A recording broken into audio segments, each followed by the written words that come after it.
Hello everyone, and I'm very happy to have with me yet another topper, Dr.Soham Banerjee, and he's done amazingly well. He secured a PGI Rank-15, which is awesome, and he's done very well in the AIIMS exam as well. He secured a rank of 107. So heartiest congratulations, Thank you, Soham, on your performance. And once we sit with the topper and your juniors, I want to really know how did you make it possible to sort of come this far in the central institutes, because they're prestigious institutes and everybody wants to get into them, right? And just to initiate, Soham has been a foundation student, so he has done the classes and then he's followed up with a 3-year course, which includes a TND as well.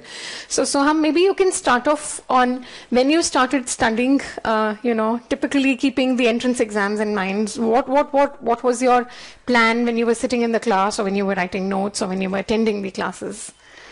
Basically, the thing is I started my foundation course with DAMS in 2016, and that time I didn't really know much about the exam patterns and all the things. I just knew that I have to do PG somewhere or other. That's right. And so I just went to DAMS, went to attend the DAMS courses, and the teachers were really nice and all the classes were actually good. So sitting there after making notes, I didn't realize much, but the notes have been really helpful later on actually. And the next year was final professional exam, so you generally prepare for that only. Yes. But in internship, when I look back onto the notes, those were actually great, really helpful. Okay.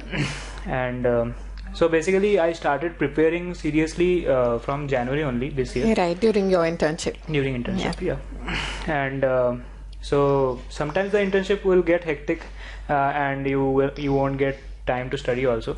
Right. So and those times also, again, the notes are really helpful because the books are really huge, and the books pack all the information into one place, and you don't really need all those information to to get a good rank.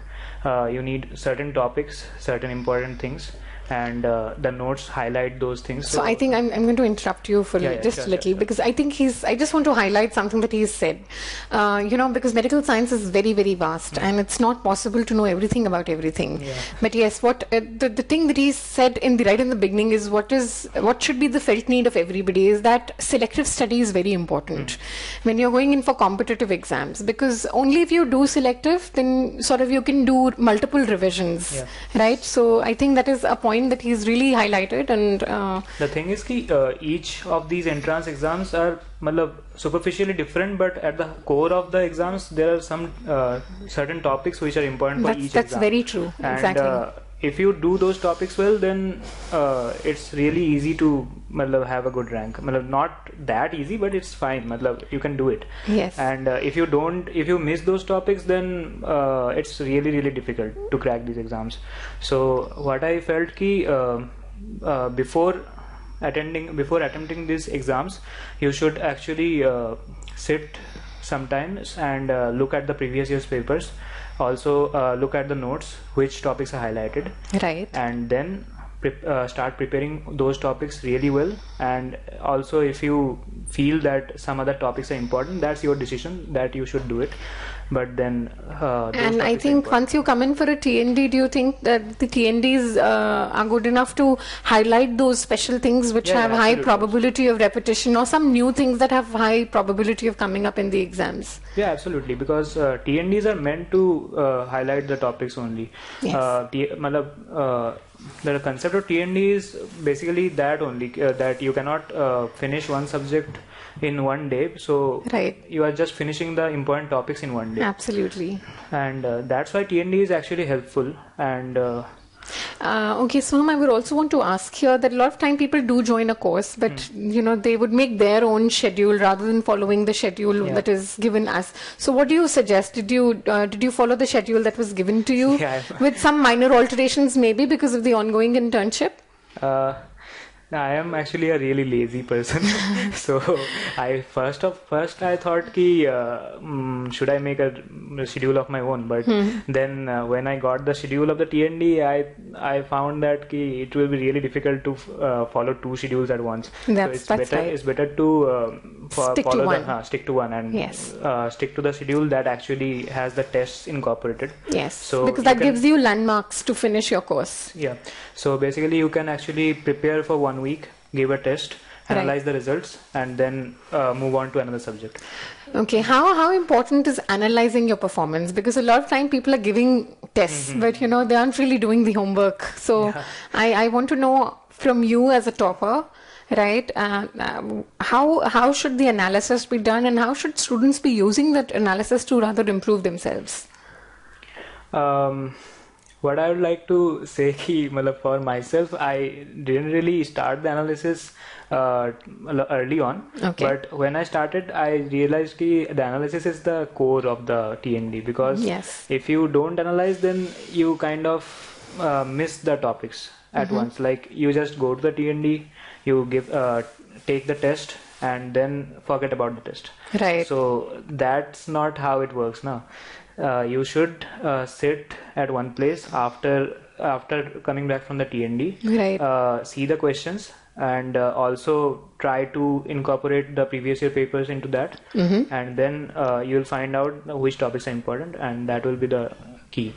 Okay, and since we are talking about TND, another doubt, if I think from a student's point of view, is suppose you started in January and now let's say it's March or April and you're preparing for something, but you're feeling that things that you read in January or those subjects that you did early on, somehow you feel you don't remember them now. Yeah. So how did you go about revising the older stuff? It's really natural to forget things, but the thing is ki when you have a short set of topics in all the subjects, then it's really easy to revise also. And revision is actually important for all the subjects, and the core subjects you should revise at least like twice, thrice. I would say twice, thrice. So easy, you have to do it. Yes. But I kind of didn't find that much time also, but still I tried to revise the important topics only. Yeah, because I think that's the only way that revision is possible actually. Because if you don't revise, then you are just reading a novel, and that's not how you remember things. Right. And you will not be able to reproduce it in the exam as well. Also, Soham, I really want to know from you, because you've done really well in both the central institutes, and they're very prestigious. I would want to know from you how are the in two ways. One is, how is the preparation for AIIMS different from preparation from PGI? And then I want to know the exam orientation of the two exams. How would you say that they are different or they are similar? Whatever is your opinion on it. So I'd like to answer the second question first, actually. Okay. PGI exam orientation is actually really difficult, really different from the AIIMS one. First of all, AIIMS is online, PGI is offline. That's the thing. You have to go to Chandigarh. Yes. And anyone will know ki when you travel, you tend to get distracted. Yes. And also it's a OMR sheet paper. Yes. So you have to be really fast on the OMR sheet. Right, absolutely. And there are 250 questions in PGI, and AIIMS with 5 options. With 5 options. Yes. So basically, you are giving a paper of 1250 options exactly. rather than 200 questions in AIIMS. Yes. So the preparation. So which means, I'm sorry, I keep interrupting. Which means, is time management important for PGI? PGI, the time management is the only thing that will keep you alive. That's the reason I interrupted you, because a lot of times when people give PGI for the first time, and they come out, their response is, I just went in and it just happened, and we were not able to attempt the questions. Yeah. So yes, so time management is definitely important. Also, Soham, I want you to answer one more question for the exam thing, is that the negative marking is more harder in PGI. Yeah. Sure. Right, as compared to AIIMS. So when you go for AIIMS, how many questions did you attempt? And when you went for PGI, how many options did you attempt? Or did you keep a track, or you had something in mind that this is what you're going to go and mark? Yeah. So in AIIMS, I attempted, I guess, 194 out of the 200 questions. Right. And I actually thought that was a little more than I should have. No, but I think always whenever we have talked, if you are looking for the top ranks, it's usually 190 but I feel plus. You have to have a 190 plus attempt to get a good rank. Because other than that, if you attempt less than 180, then it gets really difficult. You're in the borderline zone. Yeah, borderline zone, and that doesn't help you. Right. So it's better to go for the higher count in AIIMS. Okay. But in PGI, the thing is the negative marking is so strict that it actually becomes like equal negative marking for each wrong answer. That's right. And then you have to think if you are actually sure about the option or not, because if you are not sure and you mark it and it gets wrong, then actually so which means if I put it like this, suppose I'm sitting for a PGI exam, which means I should just go ahead and look at the things at one go, and if I know them, then just do it, and if I don't know them, leave it. Or would you suggest rethinking or reviewing the question as an option there? That also is kind of a tip off. Like if you leave too many options also for reviewing, will also be a really tough thing to handle, because what I felt and what I heard from my seniors also is in PGI, out of the 1250 options, you should attempt at least 475. Yes. And but not more than 600 at any time. Exactly. We usually say somewhere around 500 is a good mark. If you go 600, that is the upper limit, because then you would start suffering then you more. are risking yourself. Yes. So I think I didn't count it after the test got over. I didn't count the options, but what I felt I attempted around 500 options out of the 1250. Right. And I was happy about it. So I think that's exactly the optimum that we usually recommend for PGI. I took some, I attempted some previous year papers, and then I found out I am leaving too many options actually. Okay. Out of the 5 options, at least average 2-3 you have to mark, but it's not necessary you will mark 2-3 options like obligatory. Yeah. Some questions will actually have only one option correct. Exactly. And some questions there will be 4-5 correct. And when you feel about it, you should go about it. But if you don't feel about it and you are really 20-30% sure only, then you should leave. But for PGI. Yeah. And I think it would be just the reverse for AIIMS. Exactly. You should actually go ahead and hit it for AIIMS.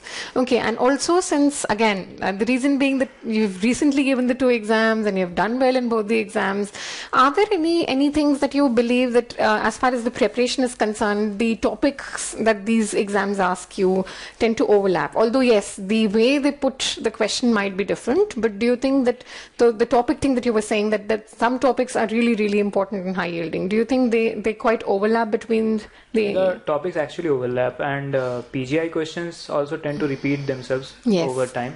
So if you do at least 1-2 paper also in the time between AIIMS and PGI, then you will get some repeats at least. And if you do the previous papers, you will actually know which topics are important in both the exams.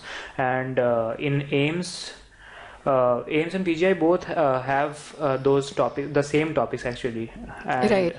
But I also obviously after AIIMS only 6 days were left for PGI. Yes. And that was the only time I devoted for PGI actually, because our main focus is AIIMS actually. Right. So that I didn't actually study anything extra in between that time. I just did some papers, and that gave me the idea that these topics are repeated, so these topics will be important. Right. So I just read those explanations and went about it. Perfect. And now once you've done, you've actually dissected out the 2 papers, can you tell me what was your strategy close to the exams for revision? Because that is again a zone where students tend to get nervous or tend to, somehow not understand what to go about, and they do not use that time very fruitfully.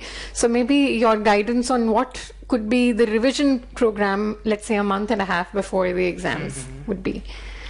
So all the new things that you are studying in that time, just stop about it. You don't really need. I couldn't agree more on that. Absolutely. You should study the old things first, and because it's the old things that will give you the most trouble, because you have already forgotten most of that. Right. So you should actually revise more and more rather than studying new topics. That's one. And second is that like 1 month before the exam, you should have a list of all the topics. You will try to revise those topics as fast as possible, and do the questions also. You should like before 7 days or 14 days before the exam, you should start at least giving mock test from anywhere. But the mock tests are important, because that will know that the how is your time management, right, and how frequently are you hitting wrong answers just because you want to hit the answer, because that's important key. That will develop self-confidence also. Then in the real paper you can be calm and composed rather than just really hitting all the options. So mock tests are important in that time. Right. Okay. So any last minute advice for your juniors if they're typically looking for central institutes? My advice is really the same thing over and over again. I know, because there's nothing extraordinary about these exams. Actually, you just have to be calm and give the paper, and give the paper knowing that the same topics will be repeated. Yes, and you do multiple revisions of the most important things, right? So, like preparation, you will get the preparation right if you just follow the topics. And apart from that, what I felt attempting all those 2 papers is that you have to be calm, and for that, whatever method you want to do, that's fine, but it's up to you. But it's just how your life will be in next few years. So being calm is the most important thing about. I think I can actually feel how calm he is right now as well in the interview. So I think that's great. I think maybe that is his USP, and I think that is a quality that all doctors need as well, because we really can't work otherwise, right? Yeah, so we are constantly stressed from the outside, so internally we should have something internally. Right. So maybe sitting with him, I feel like doing some meditation now. I actually meant those things only. You see, he actually meant. So I can actually get the vibes what you're trying to say.